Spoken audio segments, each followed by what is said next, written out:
Welcome to the introductory course, Nature and Properties of Materials. This is an NPTEL course, and this is conducted by Professor Ashish Garg from Material Science Department, IIT Kanpur.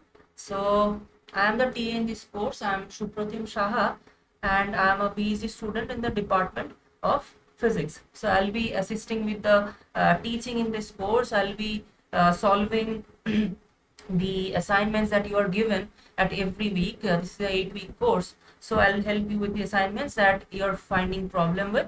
So I'll assist you in those sort of things. So this is the, let me just start with the week 0 assignment, which is given as a prelim sort of a thing, and let's just start with this. So this is assignment 0. So the first question was, crystal structure of pure iron at room temperature is, which is given. One option is body centered cubic, face centered cubic, body centered tetragonal, and simple cubic. So let me just go to the writing part of it. So see, the answer is that pure iron. So this is one. Pure iron can have two different crystal structures. All right, two different crystal structures. So, crystal structures. But what you're asked is that what it is at room temperature. So at room temperature,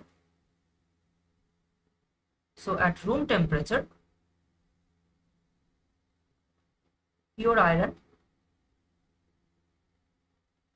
has body centered cubic. Body centered cubic structure. All right, and between 912 degrees centigrade to 1394 degrees centigrade, it is face centered cubic, right?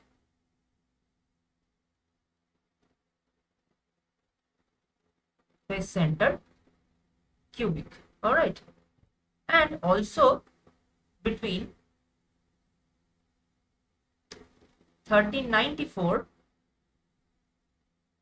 to its melting point, melting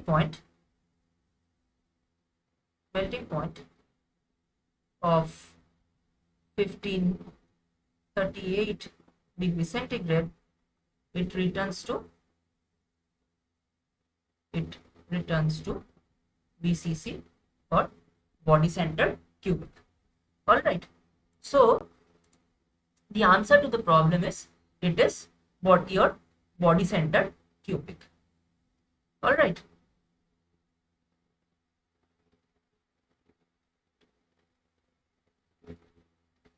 if there are, the second question is, if there are 6 electrons in the d orbital of a transition metal, the number of unpaired electrons are.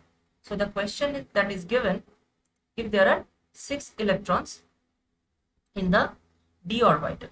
So this is question 2. So where we have to apply, there are 6 electrons. There are 6 electrons in the d orbital. There are 6 electrons in the d orbital. Okay, so how many unpaired electrons in the d orbital? So you have to apply Hund's rule. All right, this is basic thing. I have to apply Hund's rule. So what you are given is that it's a d orbital, right? So for d, this corresponds to L equals 2, right? So SPD 0, 1, 2. So there will be 2L plus 1 number of orbitals. All right. Now, so therefore 2 into 2 plus 1 equals 5. So now what you are going to see is that there is 5 number of 2, 3, 4. All right. So this is L equals 0, L equals 1, L equals 2, L equals minus 1, L equals minus 2. All right. So now you are going to fill from the highest L value the number of electrons. So as you are given, there are 6 electrons in the d orbital. So fill from L equals to 1 spin up, and you have to first fill with the spin up electrons. 2, this is 3, this is 4, this is 5, and this is your 6. All right. So you have to maximize ms and ml. So these are the number of unpaired electrons. All right. So you are left with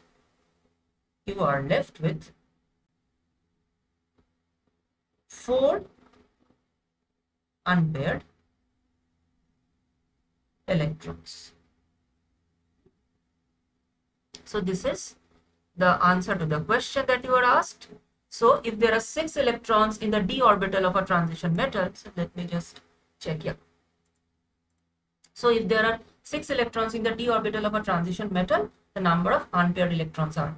The correct answer is 4. All right. So the next question, so polymer materials lack the following attributes. So polymers, they are long chain of monomers, they are the repeating units. So basically it's a very long chain. So low density would not be the correct answer.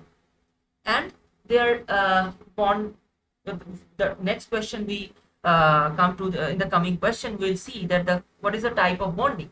So there can be covalent bond and ionic bond. So they are not resistant to chemical attacks, and also they are not resistant to high temperatures. All right. Similarly, high strength is also not their characteristics. All right. So basically the last 3 would be the answer to this question, which is non-resistant to chemical attacks, non-resistant to high temperature because the chain breaks down under high temperatures. All right. And they're also of course polymers, they can be polymers that can sustain high strength, but in general they are not of high strength because there can be weakly bond. So in that scenario,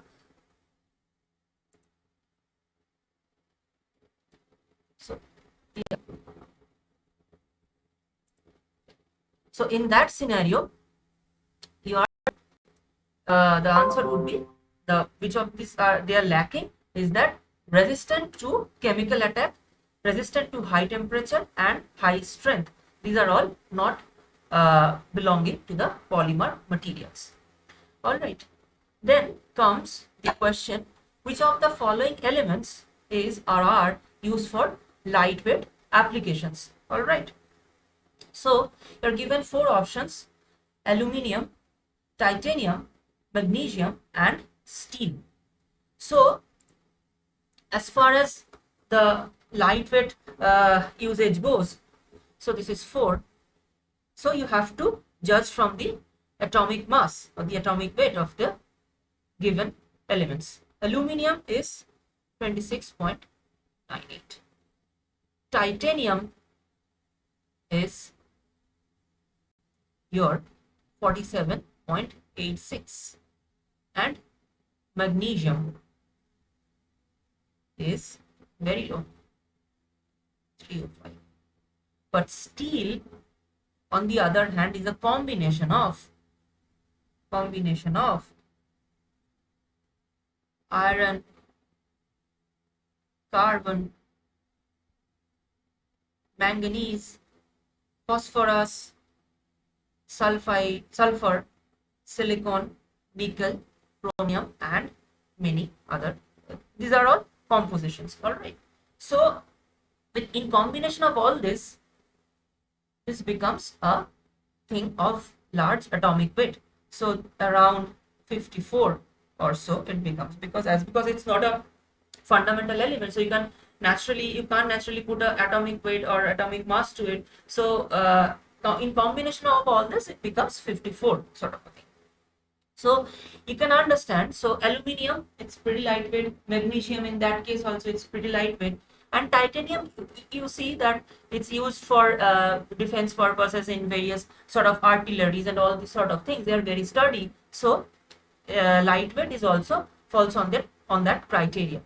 So the question that was asked is that which of the following elements are used for lightweight applications? So titanium, aluminium, magnesium are the correct answers. All right. And this assignment is sort of an informative sort of a assignment. So the next question that comes is that brass is an alloy of copper, and the right answer is zinc. All right. So the next question is, ceramics exhibit predominantly what following types of bonds? So 4 options are given: metallic bonds, secondary bonds, ionic bonds, and covalent bonds. All right. So the right answer would be, they are predominantly 2 bonds. They are ionic bonds and covalent bonds. So ionic bond is between the metal and a non-metal. All right. So it all depends on the electronegativity thing, right? How much is the strength of the nucleus to hold the negative electrons? This is called electronegativity. And in that case, the ceramics exhibit these 2 kind of bonds, ionic bonds, and the covalent bonds is between the metallic and the non-metallic substances. So covalent bonds is between non-metallic substances. Sorry, pardon me.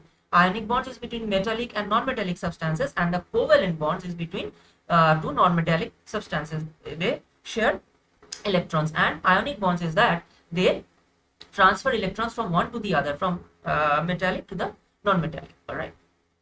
So 2 types of bonds are predominantly present in ceramics. They are ionic bonds and covalent bonds. The 7th question is also a informative question. A polymer having rubber-like properties is known as elastomer. So this is just a knowledge to understand. A polymer having rubber-like properties is known as elastomer. Which of the following is a continuous phase of a composite material? So a composite material is what you get if you mix up 2 kinds of things. All right. So composite material is a combination of 2 or more distinct individual materials. All right.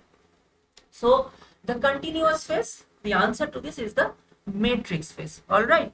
And in that matrix phase are the dispersed phase. All right. So if you think of a sugar solution, so the continuous phase is the water that you are taking, and the sugar, it is your dispersed phase. They are randomly dispersed in that continuous material. Continuous in a sense there is homogeneity, but in case of the sugar, you see that it's randomly dispersed in the liquid.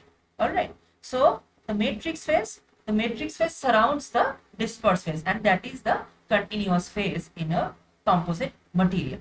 So the answer to this, to the 8th question, is the matrix phase. The continuous phase of the composite material is the matrix phase. All right.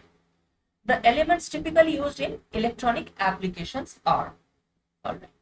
So naturally, silicon and germanium, these are semiconductor materials, and you know that for transport purposes or the electronic application purposes, the semiconductor materials are used. So these are very common semiconductor materials. Even if you dopes in this intrinsic semiconductors and become some other sort of n-doped or a p-doped sort of a semiconductor, so the silicon and germanium would be your answer. Iron and titanium we don't normally use. They don't suffice to the condition of electric transport. So in that case, silicon and germanium would be our choice. All right. So the last question of this assignment is that which group of elements have the largest electron affinities? So if you see the periodic table, if you move from the left to the right, so the halogens are the most electron affinity, right? So starting from the hydrogen column, if you move across row wise to the right, you encounter the halogens. So halogens would be your group of elements having the largest electron affinities. All right. So we should wrap up here. I hope you found the assignment, this segment of problem solving in assignment. Of course, there were no numericals to work out, but I hope you found it useful and you're going to get better with the coming assignments. Thank you.